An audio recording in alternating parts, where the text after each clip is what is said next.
Love story ya Jalia kitundu kya musanvu kyetwolekedde njagala nkusikeko nga paragraphs 2 zokka emabega ofune ekifaananyi we twakomye then tubeere nga tweyongerayo.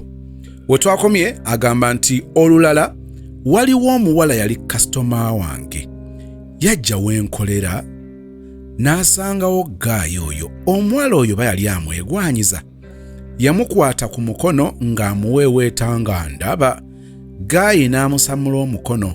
Omuwala bwe yagenda Gayi yagamba naye akantu ako kantama oba kalowooza nze nsobola okukaagala. Nasirika olala kasitoma oyo yakomawo ne mubuuza eriki omumanyi yaŋŋamba ye tusaba naye ku kyaki era ne mukazi we ali lubuto balina n'omwana omuwala. Namubuuza ogambye ki nti ye kiki tokkiriza nti azaala. Omuntu eyaŋŋamba nti mbeerera nga nkwana yali mufumbo nga balina n'abaana. Nalowooza ne ŋŋamba oba onaalimba ndowooza olw'okuba kamwegwanyiza.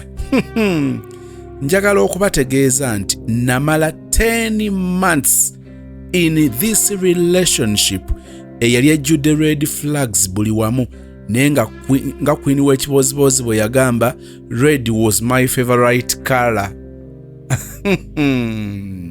Ndoza kati okkiriza ntutandise ekitundu ekyomusanvu. Agambye njagala okubategeeza nti namala emyezi 10 in this relationship eyali ejjudde red flags buli wamu naye nga queen w'ekibozibozi bwe yagamba red was my favorite color. Nze ngenda okuva mu relationship eyo nga ninga enkoko enkongole. Kati nno njagala okubategeeza nti ne so-called cousin yali mujja wange kuba leeta some guy made a comment n'agamba wabula mwana gwe nakulabanga ne Eriki ne Sharoni naye nga tomanyi nti yali abalyamu embi. Anyway, oluvannyuma lw'okusirika omwezi mulamba nali ndi awo ng'akuba essimu. Jjukira nti bwe yaggyeemu olubuto ono omulenzi oba Eriki n'akakasa nti olubuto aluggyeemu n'agenda n'amubulako kawolawola. Ojjukira we twakomyawo kati. Oluvannyuma lw'okusirika omwezi mulamba nali ndi awo ng'akuba essimu nawulira essanyu. Imagine simanyi oba ndiddamu n'embeerako ne laava eyo. Kati omutima gukuba oba gukaaba musaayi gwe mulimu gwagwo. Anyway, ng'omulungi agamba mbu muzeeyi we yali yamutuma Nairobi ku mirimu tayogera naye mbategeeza nti nina lwe nakubako ku ssimu ye nga kweri n'akwata. Mumanyi nti yaŋŋamba mbu ye brother wa Eriki. Eriki tali mu ggwanga naye nga mpulirira ddala eddoboozi nga lyeririe Eriki. So nga ŋŋamba nga bwe yali yafuluma era essimu yali yagireka. Nabagamba ntya ku bantu abo ababulawo mu bulamu bwaffe nga tebalangiridde. From nowhere Guy oba omuwala n'amyutinga ne nkugamba nti ogenderanga nnyo. Nababuulira ebibozibozi bye batera obbawo si bye bimu ku bino. Mbadde siri mu ggwanga omanyi nayingira amagye kati ate bwe nagayingira tugenda mu training mwaka mulamba baali bansiba. Asobola okukuwa ekiboozi ekijustifying okubula kwe agatte we yakoma waba atandikira naye nga si birungi.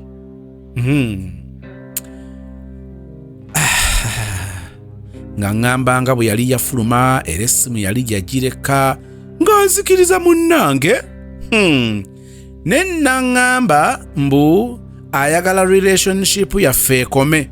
Awo nno bawaakiriko agala relationship yaffe ekome.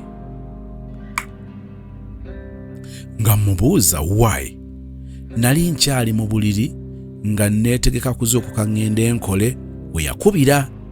Bwe namubuuza why yanziramu because I am married. Aklanti baffe abalungi mwebale nnyo gye mutuusaako engalo. Madamu Dembe lyonkomyewo bakasoma baffe abalungi abaagula kitukutwe mwebale nnyo mwagula era mpiseyo naye ndaba essanyu lingi nnyo nga mwazimba mwebale nnyo kuzimba mubadde mumanja kitukutwe mumanja nasigazaawo poloti egi emu 5 ku 10 ndowooza olaba etandikira awo negenda wali era nga bwe nabagamba weetaaga okujja naawe kyapa weekiri naye naawe kenyini noddamu n'opima napoloti nga bwetambula ndowooza neighborhood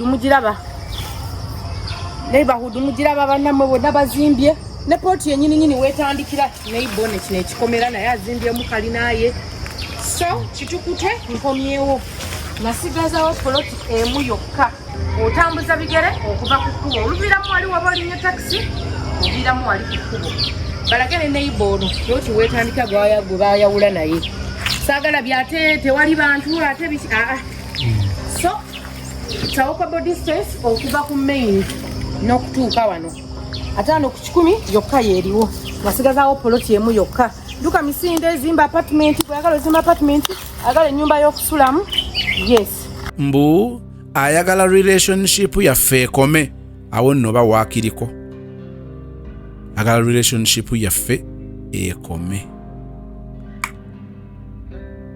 nga mubuuza why nali nkyali mu buliri nga neetegeka kuzuukuka ngende enkole we yakubira bwe namubuuza why yanziramu because I am married. What the F is this?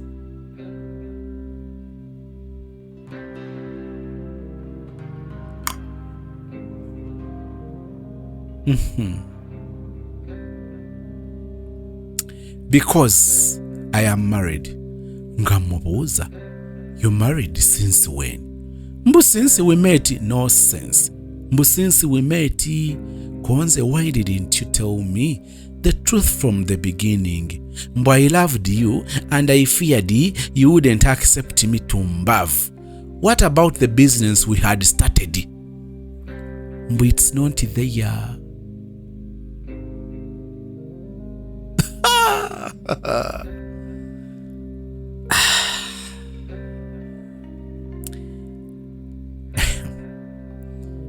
What about the business we had started? Mbu it's not there. Nemubuza so. Basically, I have been feeding your family. Nagamba mbu mulangira tumbavu.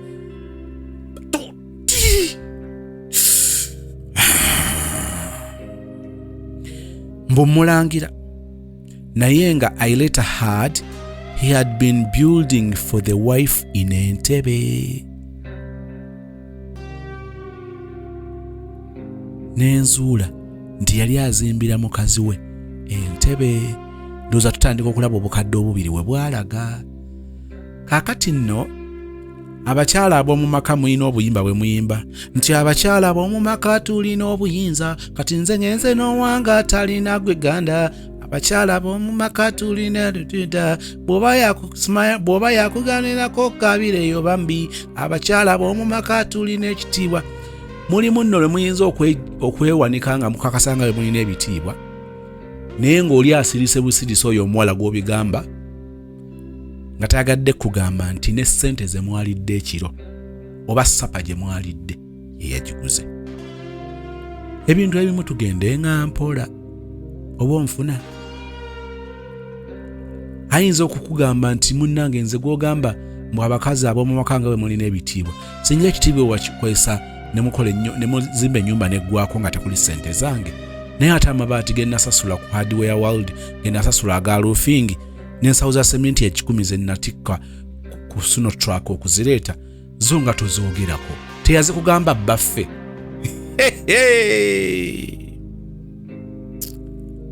Naye nga I later heard that he had been building for the wife in Entebbe. So my money pushed him. He promised to pay me every coin. Batono. Mujjukira wano sister yali ayina gaye South Africa. Nga sister bali Dubai. N'amuteekamu obusimoni ensimbi ezaali zikunukiriza mu bukadde obutaano. Gaye n'atandika okukekema mbu ajja zimuddiza. Sister bw'oba olaba show eno wamambuuza. Obukadde obutaano yakakuwaako ssente mmeka. Beesiruwaza. omuntu obanga oyagala omukube bukubi ogweyo. He promised to pay me every coin I gave him. Era njagala okubategeeza nti paka nakati tansasula nga nze ekyo sikyewuunya. Just no katono nfe because of heartbreak on that day. Ne ku mulimu nagenda cause I didn't want to create suspicion. Abantu bagambe leero gundi lwaki teyakoze. Okumanya nali desperate for his love. Namwegayirira mbeere namba 2. Bw'oba weetaaga ebibajje eby'omulembe, Aisha Najemba Furniture Mart Banda ffe ansa. Tukola buli kibajje ky'omanyi ng'oggyeko coffin. Tukola entebe, ebitanda, emmeeza, sideboards, TV stands, furniture w'amafumbiro nga byonna bikolebwa mu miti egyalagibwa. Ku Aisha Najemba Furniture Mart Banda okkirizibwa n'okusasula mu kibanja mpola. Okumanya ebisingawo, jangu ku showroom yaffe gaggadde esangibwa Banda opposite n'ekipande kya Nabisunsa Girls. Oba yogera ne Hajat Aisha ku noti 7 noti 5 nkaga mwemo 94 noti 3. Aisha Najemba Furniture Mart Banda abeesubwa mu nsika ya furniture.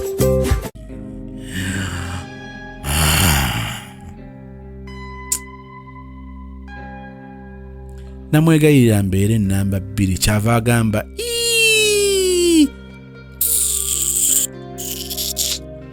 ekyo olusoza luno alutayipinze wano nno lwe mulaba. Ekyo okusoza bakutayipinga bwe kuti awandise MSTEEWW.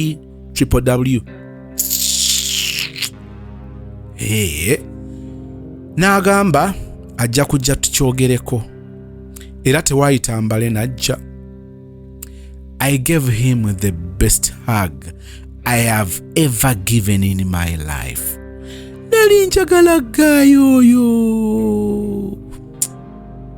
Twatundula vanira akaali akasufu. Bwali bukya yaŋŋamba olubuto lumuluma era n'enfuluma ebweru. Yali yakamala eddakiika mbale neera n'addayo n'amala n'aŋŋamba kaŋŋende nfune eddagala era teyadda.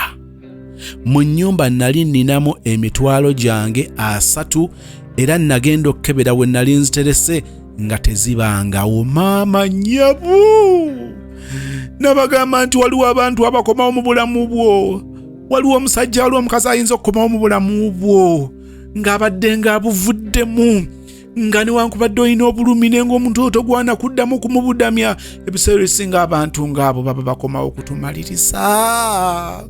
Omuntu oyo ng'aleese musumaali ogusembayo okukuba ekkonde evvannyuma that last nail.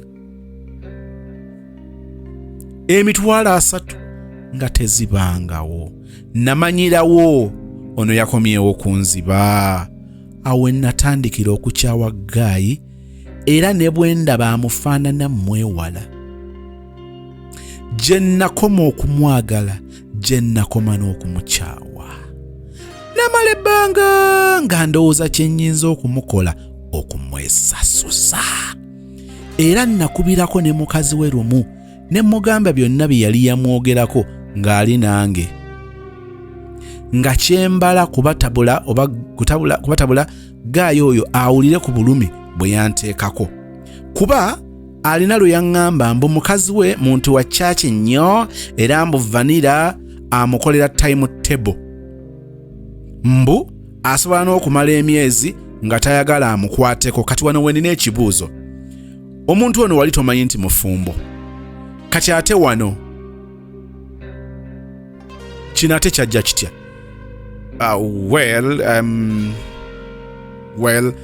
Nga bwe nyinza obbagamba nti story omuntu asobola kuginyumya nga bwe tulowooza buli kimu n'akijjayo, naye ndowooza kiringa ekyatambulamu kennaku ngaziizo.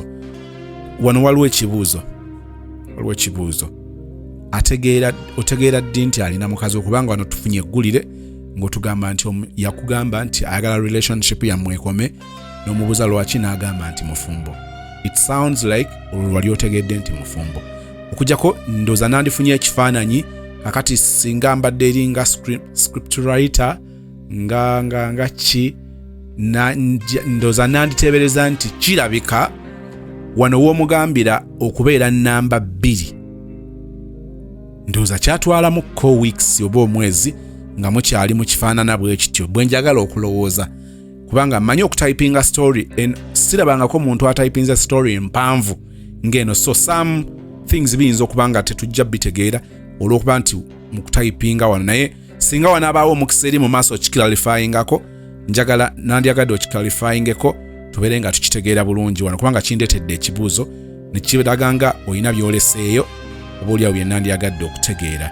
Alina lwe yaŋŋamba mbu mukazi we muntu wa chachi nnyo era mbu Vanilla amukolera timetable mbu asobola n'okumala emyezi nga tayagala amukwateko ndowooza aba mu kusiba okw'ennaku 4. Naye bambi mukazi we yali mukyala mukkakkamu nnyo kuba emirundi gyonna gye namukubiranga njagala lutalo bambi yanzirangamu bulungi naye bwe yaddanga eyo ng'akola ku bbo olutalo oyo yali mugezi. Era lu Eriki lwamala ne lukomawo mbulunneetondera mbundusonyiwe mbundekeraawo okulutabulira amaka kuba omukyala buli kaseera amulangira obwenzi azifu nali nfaayo era singa nali ndi muntu wa bikoosi nali njagala mupangire bamunkubira emiggo naye namulekera Mukama y'aba amwesasulira. Naddamu ne musanga he is still married naye omuze gw'obwenzi tegumuggwangamu. He is always out there looking for fresh girls. Nensaasira mukyala we bambi. After that terrible heartbreak, nawulira nga nina ekiwuubaalo nga ndaba n'ebyokufuna gaayo omulala naye ajja kundekawo neŋŋamba maybe I'm destined to be single forever. Lwaki ekyo ekigambo kiwulikira nnyo mu bawala si balenzi? Lwaki? Nti gwe watondebwa wazaalibwa kubeera single obulamu bwo bwonna. Lwaki ebigambo bino bitera nnyo okuwulirwa mu bawala okusinga abaana ab'obulenzi? Awo waliwo ekibuuzo. Kuba buli relationship gye nali ngezezzaako nga it doesn't work out in my favor. Nagamba kanfune omusajja gwenzaalira omwana neeberera omwana wange nve ku basajja. Jjukira omwana omukulu ye baali baamunkwekera ddala era bassenga be ne gye baali babeera nga baasengukayo. So natunula mu basajja abaali banneetoolodde ng'omwe muli n'omusiiwuufu. I remember I gave you a story about him. Omusiiwuufu banange simujjukira. Nalaba nga musiraamu yalimu ku mulamwa. Kambabuulire ku musiraamu. Yali muvubuka muto naye ng'alina principles nnyingi. Musiraamu nga tayagala nnyambala empale ate nga nze ku mpale kwe siva. Ng'ayagala nsiramuke bw'aba waakumpasa nga bw'aba agambye nti guno omwaka guggwako nga mmaze okuzimba gwe ne bw'ojja ng'omize ejjiyita ekyo kiba tekiri mu puroguramu zize. Wano ku kisembyeyo musiraamu alinga ayagala okunfaananamuko.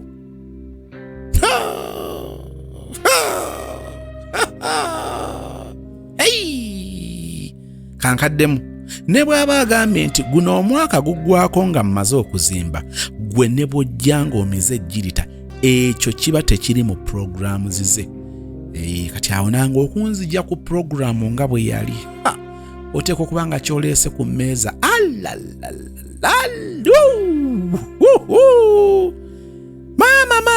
Maama ebiseera ebyo yali yagula akapoloti ke era ng'akazimbamu.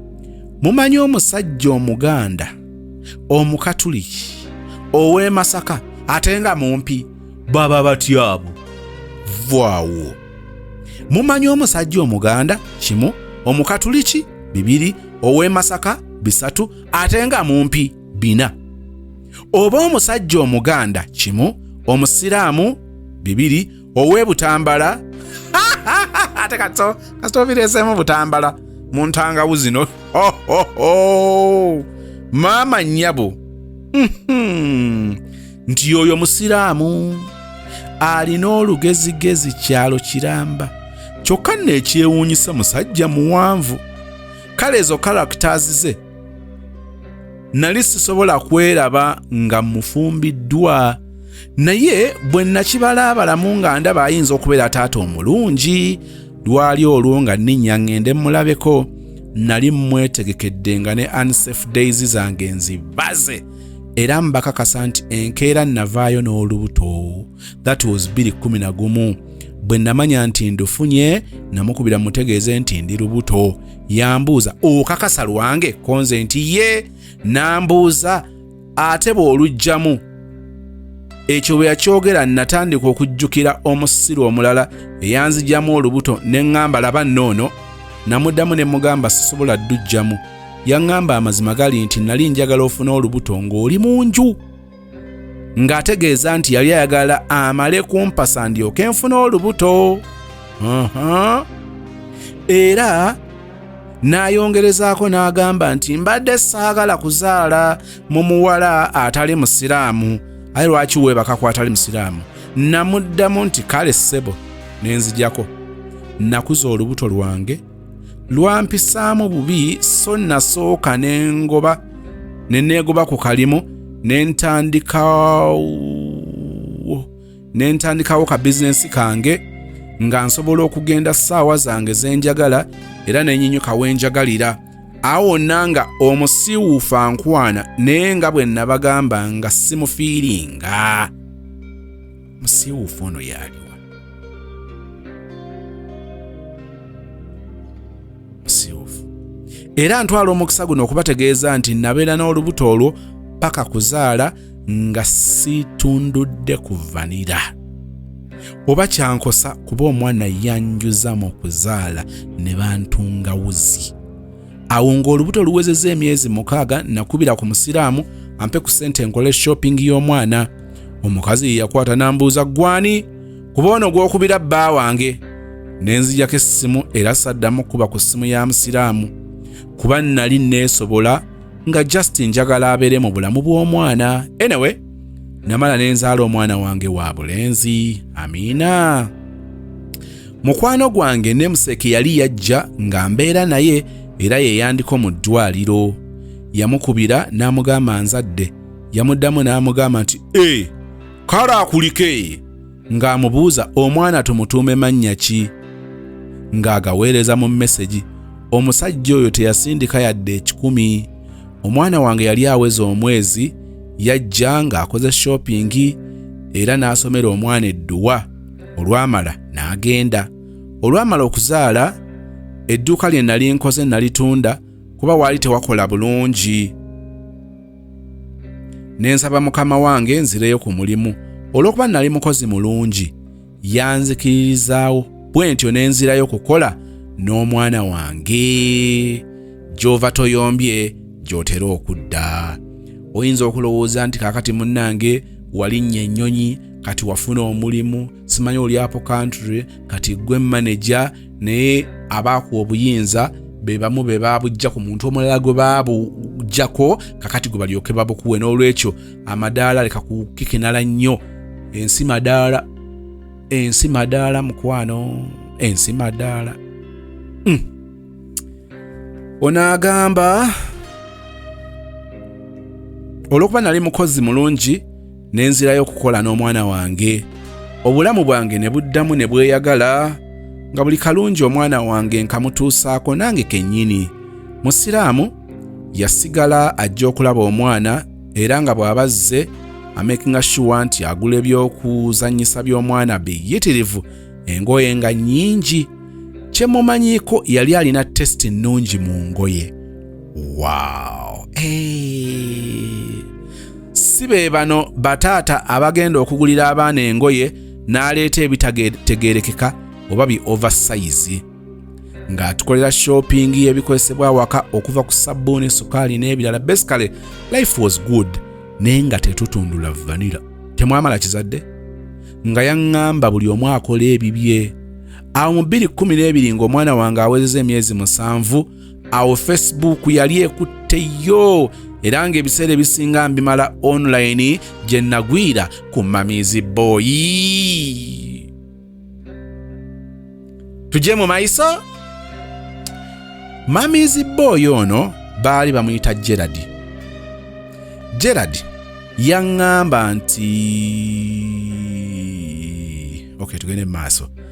Gerard yaŋŋamba nti abeera waabwe, naye olw'okuba ne Eric yali yannimba nti abeera waabwe, oluvannyuma ne nkizuula nti yali mufumbo, ono namugambirawo antwaleko ewaabwe nkakasa oba ddala abeera waka. Gerard yali alina emmotoka kika kya Ipsam, era olunaku olwasooka gye yajjiramu okundaba. Twasisinkana era ne twesiima. Yatandika okunkubiranga amasimu buli kanaku ng'ateekako eddakiika ne twogera ekiro kiramba. Mukimanyi nti twayogeranga okuva ku ssaawa 4 ez'ekiro paka saa 12 ez'okumakya. Sooka osimbe wakati. Kisoboka. Naye kambabuulire omutawaana sinaba nagenda wala nnyo. Omutawaana oguliwo mu kwogera omuntu ku ssimu naye ebbanga eggwanvu binyuma mu wiiki esooka, binyuma mu wiiki ey'okubiri, bituuka mu wiiki ey'okusatu nga tuuka mu wiiki ey'okunanga, bituuka mu mwezi nga bituuka mu mwezi ogwokubiri nga tebikyakola. Mutuuka ekiseera nga n'ebyokwogera nga mubeera kubeezaawo nga kakati twerowoozeeko nga tuzibirizza. Buli omu bw'amala anyumize munne kyalabye. Ng'olw'emboozi z'abaggwako mutandise kwezontowaza bwezontowaza. Nga mpulira akakuba. Ne mutandika okwogera ku buntuntu ng'emboozi ez'omulamwa tezikyaliwo. Mwogera buli kimu. Olidde ki leero? Nga mpulira eddoboozi emabega ani oyo ayogera? Mbadde luli nkubuuza nti olidde ki? Nkubirako ku bifaananyi? Obo Katunkuma. Mbadde ndidde okulaba Katunkuma. Kati nno kankunyumiza emboozi ya jjajja eya Katunkuma. Ne mubeera mwey'emboozi nabagamba nti Lave neewangaala. Bino ebintu si bye bitegeeza nti tujja kuwangaala nga mwogera for that long from ssaawa 4 ez'ekiro paka ssaawa 12. Those are likely to be 8 good hours muli ku ssimu mwogera. N'okyusa side ye. Simu n'ebuguma. N'oleeta negwako omuliro. N'oleeta charger n'ojogerako ng'eri ku charger. Nanga kati giteeke mu loud. Ejja kulwaza amatu. Ejja kulumisa omutwe.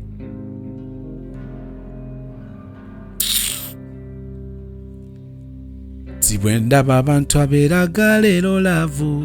Ntunula n'endeka nze kuba.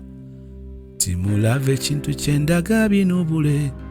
Nazina enkovu ze nina tekiki. Nti nina oyo gwe nali nawo omutima nange. Gwe nali neesize nga mmanyi. Nti omulamwa guli gumu yandekaawo. Nasigaza birowoozo kale maama. Mu byalavu sikyemalamu nayiga. Sikyemalamu. Nti olaba nawona luli ndifa bukadde nalinnya kukya wakati. Sikyemalamu. Mukimanyi nti twayogeranga okuva ku ssaawa 4 ez'ekiro paka ssaawa 12 ez'okumakya. Gaayi ono yali agamba mbu emmotoka yiye naye nga tayagala kukola. Ng'emirimu aginyooma naye nga buli kaseera abeera avuga. Oba amafuta ezaali zigagula zaali zivaawa. Ekindeetera okulowooza nti emmotoka erabika yali ya maama we. Bannange bwe tubeera mu relationship twetaaga okubeera open eri abaagalwa baffe ne waliyo ebintu ebimu nga tusaana tubyesigalize. Naye Gaayi ono akunyumiza ba ex be bonna abaali bawooma n'abatawooma n'olaba eno emboodooli. Kati wano ng'anyumya bigatta ki ku relationship yammwe? Nabagamba nti ndi muntu abeeraawo ne bwe mba maze okukola shonge eno bweti ne ngamba wawe nayokezza. Wawe nayogedde nga ne bwe sandi byogedde tesaalifudde. Buli kaseera mbamu okwekebera okwo. How many times wotwala omutawaana okwekebera? Nomala eddakiika 5 ku ssimu n'omuntu. Bw'omala okukola kola eyo otwala omutawaana okwogerako ko n'omutima gwo mu byoyogedde. Olumu ogenda okuzuula nga okyamusanyo n'oyogera ebiyitawo. Ate abamu mu mbeera eno mwe bayiga okuwaayiriza mwe bayigira n'okulimba. Tugwana okwekebera kubanga waliwo olumu ng'ebimu bw'otabyogera tofa. Tebirina na kye bikugattako, tebirina na kye bigattako n'akatono. Waliwo omuntu yanyumiriza kyaliwe ng'amunyumiza about me. about me. Ne mubuuza oluvannyuma naye kakati emboozi eyo ekisooka byakugambye si bituufu 10 ku 10. Nze bwe byakugambye soogerangako naye. Kati bw'abanga yeesomye bw'atyo ng'akulaga nti amanyi nnyo twogera, what was the motive? Kati naye alabike mbu waakabi, simalondi waakabi. Naye byonna bitera okuva mu kwogera ennyo. Mwoyogerera ebintu ebitasaana nga bw'otandibyogedde tewaali baddeko kamogo kakuvaako, so ng'ate bw'obyogedde eri abakumanya ne bakukeneka ne bakusunga. Oba ogezaako okunfuna? Nze Masibera Kangume owa Massi's Quality Beddings esangibwa Nansana ku masitowa. Beddings zonna ebikwatagana n'ekisenge ng'amasuuka ag'ebika byonna ebyenjawulo, bed covers ebika ebyenjawulo, mubiri mutono, mubiri munene, nga blankets ebika byonna ebyenjawulo, pillows ez'omukka ze bayita fiber pillows eza sponge, tuyina mosquito nets ebika byonna ebyenjawulo, ebika nga 12 n'okusoba, ne tuyina carpets ebika byonna ebyenjawulo, bathrobes, tutunda nightwears ez'abakyala, abasajja n'abaana, curtains, tuyina door mats ebika ebyenjawulo, tuyina cushion pillows, abalina decorations, tuyina cushions, ab'entebe abadiringa ne furniture waliwo cushions zaffe ze tutunda nga ziri already made. Tutunda bintu bingi byonna ebikwatagana n'ekisenge generally fe abadiringa nabyo. Massi's Quality Beddings esangibwa Nansana ku masitowa. Tuli makati ga Cheap Hardware ne Shell petrol station opposite ne stage y'ekyebando wansi wa Epic Motel. Enamba yaffe erine ku WhatsApp eri 0708702198. Njiddamu 0708217998. Sister agamba Gaayo ono ng'akunyumiza ba ex be bonna abaali bawooma n'abatawooma. Buli omu n'akunyumiza olunaku lwe baasooka okutundula vanilla ne byonna bwe byali. Kwegamba ye nga talina kye yeesigaliza. Olw'okuba twali mu long distance love, twerabanga lumu mu mwezi, naye nga lwe tusisinkanye akunyumiza ku buli muwala wa Facebook gwe yagenda n'amiitinga. Ate nga takomaawo nga ne ku Facebook babeera baflatinga. Sibanga waliwo n'embyembanyumiza olumu nga nandibyerekedde. Banna eriyo ebintu by'olyanogaba ne esozi weekebere tewaliwo olwendabiko kubanga nsukka. Kwegamba nga ne bwakumatiza nti they are just friends nga tosobola kumukkiririzaamu. Mukimanyi nti olunaku olwasooka okugenda ewaabwe nasiiba enjala okutuuka lwe navaayo. Kale nali ninamu ssente zange nga nsobola okugenda n'endya mu wooteri, naye omuntu n'akyala ne mutamuwa yadde amazzi, kyokka nga nali ngulidde maama we food flasks nga seti namba. Sirabanga bantu bakodonga bali. Kale maama yali mulwadde naye kennyini yandinfuddeko, mazima ago gennyini. Anyway, nze kye nali nfaako nti nfunye omulenzi ataliiko nkaayana tunaaziwulira. Gaayo ono namusanga asiba enviiri era nasobola okumumatiza n'azisala nga ndaba eby'okusiba enviiri byabayaaye. Ekirungi bambi yampuliriza. Ekirala namusanga si musale era lumu nagenda okumulaba nampa surprise nga bamusaze. Wow! Gaayo ono obuzibu obulala ne kambuuze, gwali mu kulaba sheno nga tebakusalanga, tebakutayiriranga, tebakukomolanga, kiki ennyo ky'okuuma ekyo? Munnange nno kankubuulire, omanyi olumu tuba twagala tulivinge by being the very examples. Abantu abamu nga nze nabagamba nti abantu gye bava kikulu. Kati ku bukojja gye nazaalibwa gye nakulira, ebintu by'okutayirira I swear before God tebyaliyo. Mukimanyi nti ebintu ebimu biina famire nga waliwo ebintu ebimu bye tubeera nga tubibeera olweyo gye tuva. Kyenavudde mbagamba nti oba kyentera bagamba nti abamu just basalawo ne beeyawula. Ndi muntu asobola ayayana atera nnyo okutwala mutawaana n'ombuuza ebirungi bye waffe ne mbikubuulira naye ng'ate bw'ombuuza obunafu nsobola okubukugamba. Kakati abamu bwe bakula ne batandika okutuuka ku mutenda gw'okwesalirawo bamala ne beesalirawo ne bakola kye baagala. Kiba tekinyiiza famire naye ng'olumu bali tebaakifaako. Tebakifaako. Kale nno munnange nange nga nze bino bisigale wano bannange nawasa n'okuwasa. I want to be honest with you. Nawasa nga siri musale kubanga tekyali nnyo kintu kyange. Like I didn't, people around me, society mwe nali mpangaalira, they were not into that. So saayina nnyo bumanyi ku kyo. Kati bwe tugenda tulyagala okumanya ndi muntu ayagala ennyo okuvumbula n'osoma ku kino. Kati ennaku zino ndi kusoma nnyo ku bbugumu. Lwaki Uganda erina ebbugumu lingi? Lwaki ebbugumu kati climate change biki ebyo? Banjagala nnyo okutegeera okumanya mbeera buli kaseera njayana. But with the time natandika okuweyinga nga ndaba okukomola, ndaba ebirungi byako. Eyo emboozi ndi gibanyumiza lwe bantayirira. Nali musajja mukulu ssebo. Beki teyamanya na kumanya lukwe lwe nakola ne nasooka ne mutegulawokko. Malinnya kasolde nga nziringa n'ekigambo. Mbaye nakugamba nti ate kakati weewuunye namutegulawo ate ne mpita sister. Owange. Lwaki? Ezo emboozi zirijja mu maaso. Waliwo yaladde mu kome n'akasozi lekeraawo okutunyumizanga emboozi ng'ozikomya mu kkubo. Ekibuzo kyange kibadde kigamba nti gwe ssebo gw'atannaba kusala olinda bidde byerubaga? Olinda ki? Munnange nalinga ggwe. Enjawulo yange nti nze nali seekangabirize manye eri abagamba nze saagala by choice. I didn't know. Like oyinza okwewunya noga kati gono yali yakulirawa. Nakulira kabula soka eggomba mu kichwanga.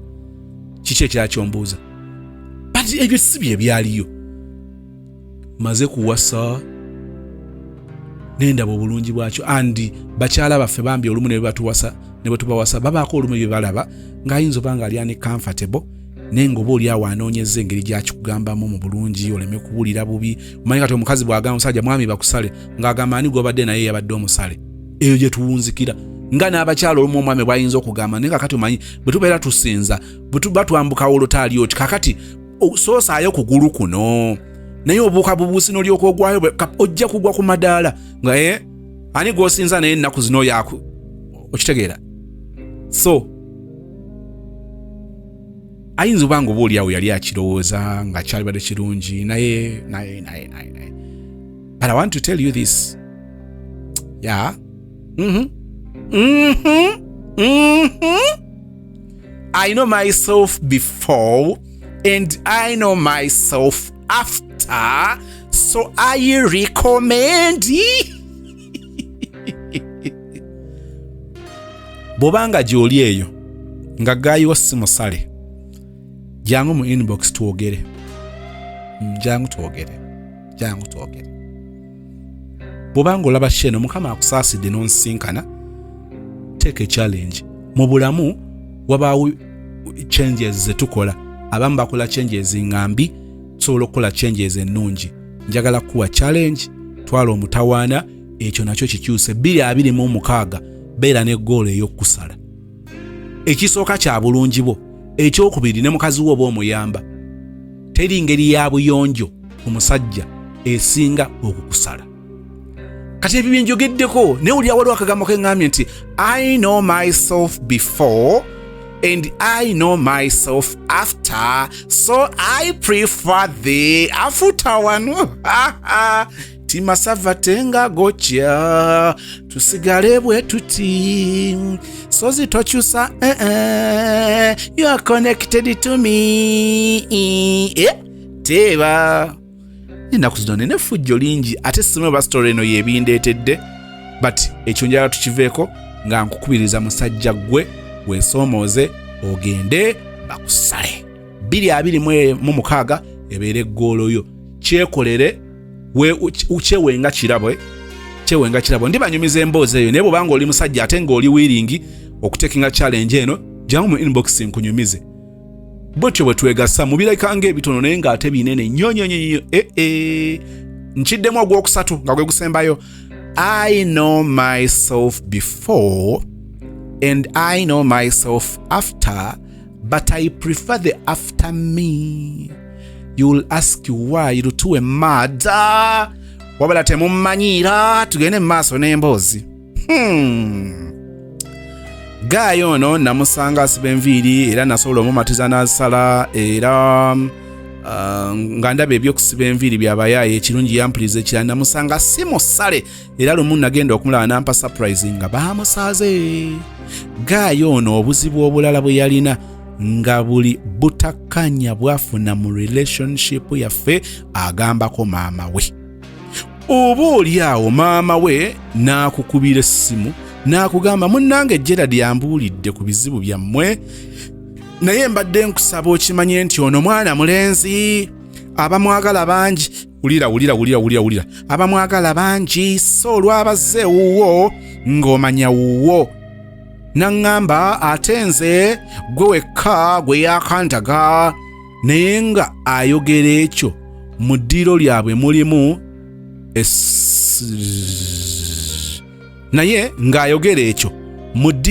mulimu essaawa wakati mulimu ekifaananyi ky'omuwala nze omulenzi yaŋŋamba mbu yali ex we era yamuwa ekyo ekirabo oli gayi yali ajja okundaba nga talina yadde ka sweet tokeddoka kakati maama okugamba nti gwe kagwe yamulaga tamanyi kifaananyi kiri oba yamulimba nti mukwano gwe just obgiwe kirasiment oli gayi yali ajja okundaba nga talina yadde ka sweet kaleetedde mwana wange yali wuwe nsaaga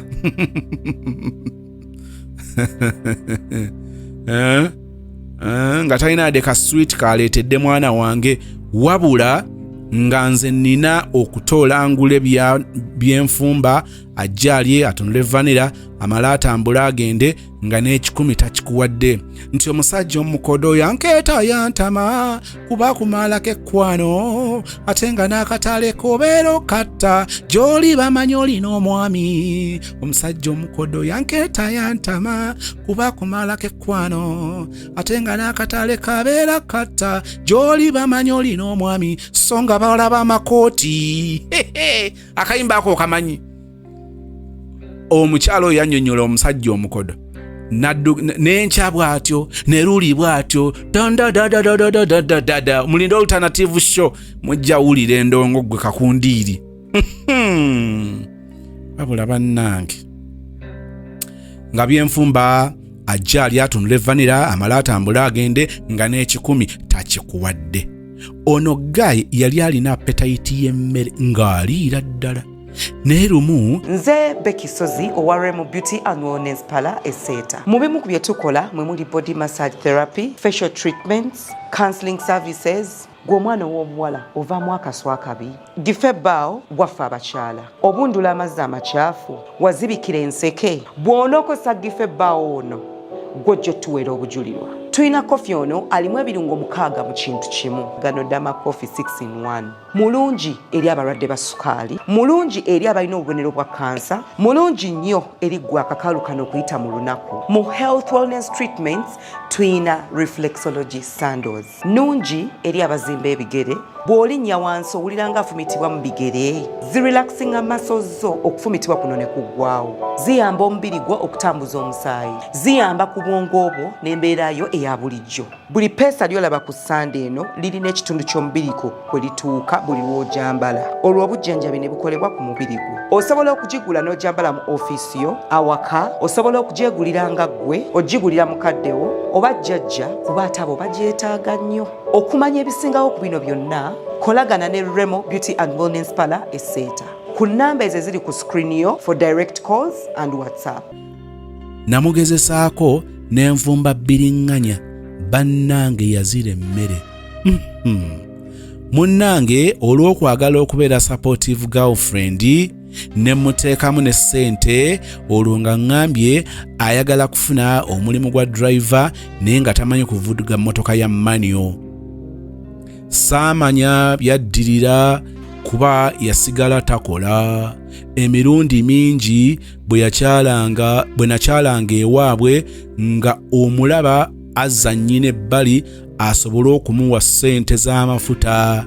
Yaŋŋamba, munnange maama wange mwagala nnyo kuba singa si ye osanga singa nayingirira dde ebisiyaga. Kati maama we yakuyambako n'otalya bisiyaga obuwumbatuutu obukusumbuwa. Natunuulira ekirenzi nga sikimala. Ekyokuba nga alina n'ebirowoozo eby'okuyiga ebisiyaga. It was disgusting. Olumu gaayo ono yajja awaka ku Krismasi. Nali mbeera ne nemuseeke wange oli. Twagula enkoko n'ennyama. Era nemuseeke ye yafumba naye mu kujjula bajjula nkoko yokka. Mukimanyi nti gaayi yabuuza mbu ate ennyama nga sirabye bwe bagireese. Yalazeewa n'olyoka otunuulira ono kasasiro. Bannange abakoddomi bwe batyo mu kikunta abakuntiza eri ewala kibi kigwana wala. Bannange mind you, nze yali aguze nga talina yadde 10 kyatodde. Ono yegga ye yajjanga n'akunyumiza mbu nawerekedde mukwano gwange ku yunivasite emu mbu ng'agenza okulaba omuwala mbu naye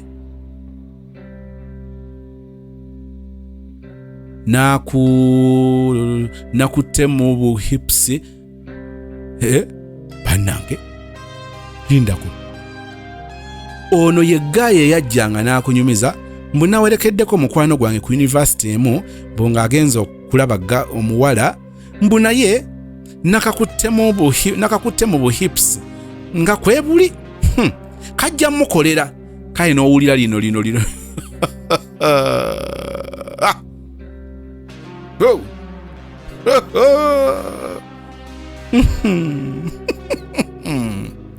nga mugenda naye mu mmotoka n'avaamu agula esooda.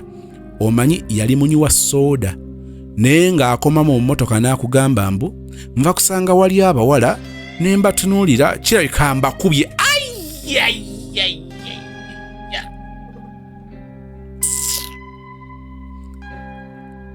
Nga ntunuulira gaayi n'enfa obusungu. By the first time we had sex yakwata mu nsawo n'ajjamu 20,000 mbwampa. Awo n'enfa. Jjukira sitole eno yakanzita emirundi obeena. Omulundi ogutajja kwerabirwa gwe mulundi ogw'omusirikale eyatuzza ebbali n'agamba tumuweeko bireme kweyongerayo. Mumujjukira awo nafa. Omulundi ogwokubiri sagala confusing stories nno naye bwe mbasiraidde omulundi ogwokubiri waliwo yali ewa gaayiwe kane wabeerawo omuntu omulala gaayiwe ng'afulumye ruumu n'obeerawo gaayi omulala ayingira mu ruumu n'abanga ajjidde mu kifaananyi ky'oli asooseewo n'amuwalampa n'amukozesa onaakanda kumuyita wowe gundi Christopher gy'olaze ng'okomyewo mangu ng'ono tanyega wabula guseka busesi. Bwe yamala n'abulawo egyo emirundi emeka nga nfa. N'akafa emirundi egiwera mu sitooli eno kale ne wano n'enfa. 20,000 n'azibala nga tatidde n'aziwa omwana w'obuwala.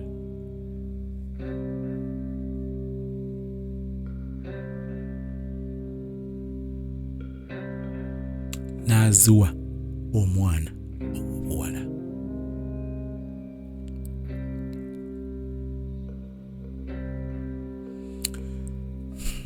Waliwo byensonyiwa abaana ab'obuwala nga byali biseera bya butamanya.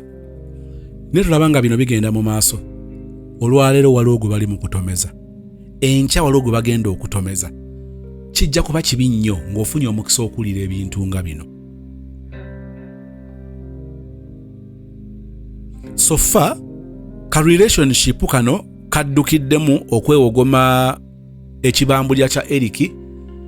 Ndabanga ali mu ssengavuddemu ngazzeemu simanti ng'owemba ow'embaliga eyakwana ow'envunza. Sima bonna babeera be bamu. kati oyinza ogamba nti anti watugamba compatibility olaba nti compatibility y'owembaliga n'ow'envunza baba basisinkanye maama naawe bali kikugamba ekintu ng'ekyo. Njagala kutegeeza bino.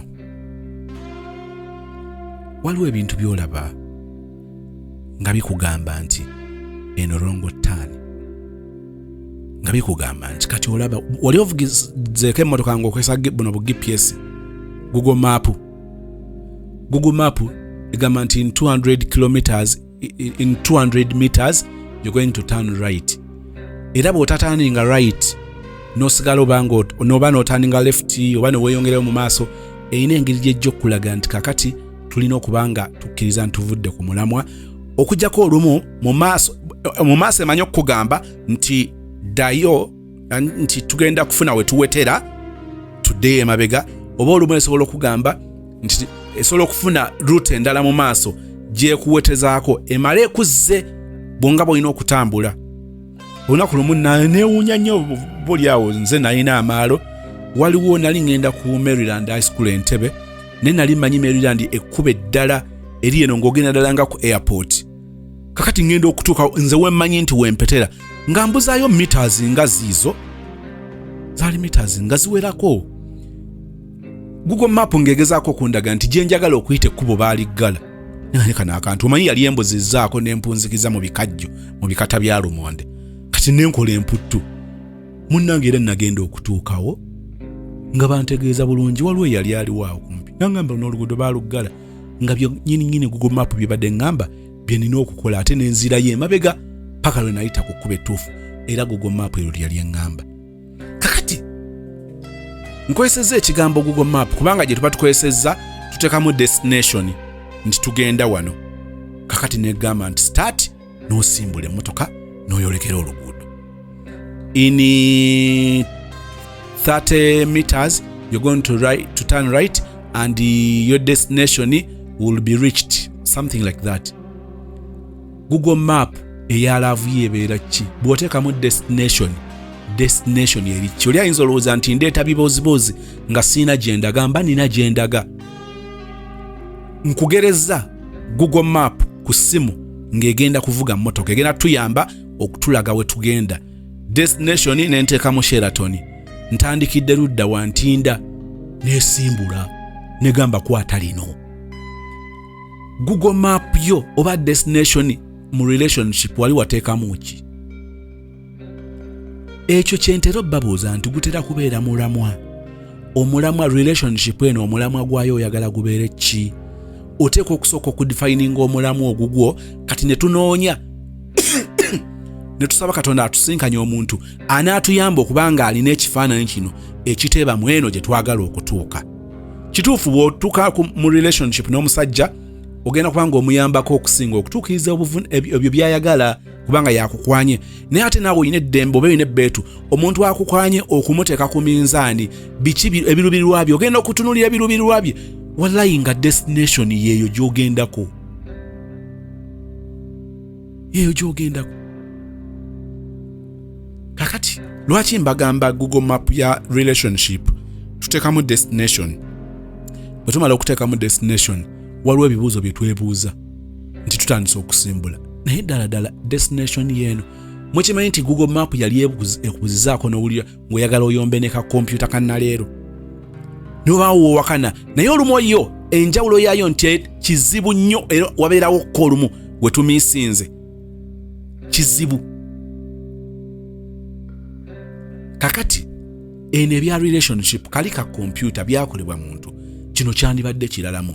Bwe tuteekamu destination nti omulamwa gwaffe mu relationship gye tuddamu okusinkana twagala omusajja nga alimu omulamwa bwe guti kuba gujja kukwatagana n'ogwaffe, njagala omuwala ng'alina omulamwa bwe guti gujja kukwatagana n'ogwange. Wajja kubeerawo okukwatagana, wajja kubeerawo bond, wajja kubeerawo compatibility. Naye kakati n'osanga omuntu n'omubuuza nti wayogalangatana naye omulamwa gwa relationship eno from the word gwo gwali ki? Oyinza obanga onyiigira omuntu naye nga gukenyinyii tewadefininga relationship oyagala ya kikaaki oba ogezaako okuntegeera. So in this case waliwo ebintu bye tulaba nga wali badde obirawo from the word go ng'osinziira ku mulamwa gwo. Tugambye destination gye wataddemu wali wataddemu nekaani erweza naye oli bwegamba nti nekaani erweza Google Map gye tuvuga okututwala ate tugenda okulaba nga tuli ku bitaala by'ewandegeya ebitaala ebyo nga biraga nti tugenda kuvuga nga tudda mulago. Kakati Google Map bwe tugamba nti tugenda kubanga tudda mulago kikonekitinga kitya ne nekaani erweza. Ogezaako okuntegeera ebyo byebimu ku bintu ebirabikanga ebitonotono ebituyamba okumanya oba tuli mu kifo kituufu oba tuli mu kifo kikyamu. Omulamwa gwo yebanga yardstick, omulamwa gwo gwe gubanga ekipima. Kazi twayagala omulamwa gwaffe gwali ki? Twagala omusajja nga tugenda kubeera naye tukole famire tuzaale abaana baffe. Naye kakati ono mu bigambo byayogera ate ebyokuzaala si byaliko. Omulamwa kukola famire. Ekipimo ekiraga nti kati tuli ku mulamwa ono kwe kubanga alaga nti ebyokuzaala tayagala kumanya. N'ekifaananyi kyayogera ku bufumbo kyalina ku relationship okusettolinga si bintu bye. Omulamwa gutugamba nti owaaye eno watugamba ye destination. Kakati naye ono byakusinzira byayogera nga tubula. Era olumu ogenda okwekenneenya ennyo ng'omaze okukakasa nti kakati wallahi ya Mungu obuze ng'oli like 100 kilometers away from wabadde olina okuwetera n'oyitawo kilometers 10. Oyinza obanga okuyitako si kwa kilometers, kuyinza oba kwa ssaawa, kuyinza okuba kwa lunaku, kwa wiiki, kwa mwezi, kwa mwaka. Njagala kubuuza ekibuuzo, bw'oba weekebedde omulamwa gwa relationship gye wayagala ogulimu wakati mu mulamwa oba oli omu ku bino betwogerako nga bali awe, bali days, weeks, months or years away from the right track gye balina okutambulirako. Njagala gikulekera nga challenge nkusisinkanya ekitundu ekisembayo kijja kuba kitundu kya 8. Love story eno tubeere nga tugiwumbawumba. Oluvannyuma lwa love story eno tugenda kufuna brother nga atunyumiza tugenda kufuna sister nga reactinga ku love story ya brother gye yawa eyayagala maid, era kati nga maid kyekyo njagala okubategeeza abaagalwa nti omwana yazzenga mukambwe muzibu. Nze susulangako mwana love story abaagiwulidde emabega kaawo nga omwana ow'obulenzi anyumya omuwala gwe baali baagalana naye nga bali ku kyeyo. Omuwala n'afuna olubuto ne bakomawe omuwala n'akomawo Uganda n'azaala. Kati bwamala okuzaala ne bagalangatanamu kaawo. Buli muwala yagadde okudde ku kyeyo afunye omukozi amulese agambye oli kubanga oli ye ku kyeyo yasigalayo amugamba nti wayinze envudde Uganda naye omwana mulekedde omukozi ennamba yeeno bw'oba buyambi nabisingawo onajja kubanga abikutuusaako. Byonna omuwala oyo yatadde akaka. Kale oluvannyuma lwa love story eno tugenda kubanga tumufuna. Nafunye omukisa okulaba ku bantu bana. Nalabye ku mulenzi ono, nendaba ku muwala eyazaala omwana, nendaba ku mwana gwe baazaala, nendaba ku mukozi. Awasembyeyo ngambye ntya? Nendaba ku mukozi. Nendaba ku mukozi. Nkiddemu bannange nendaba ku mukozi. Mama kali akakozi. Abaana abawala. Mama waleeta omukozi.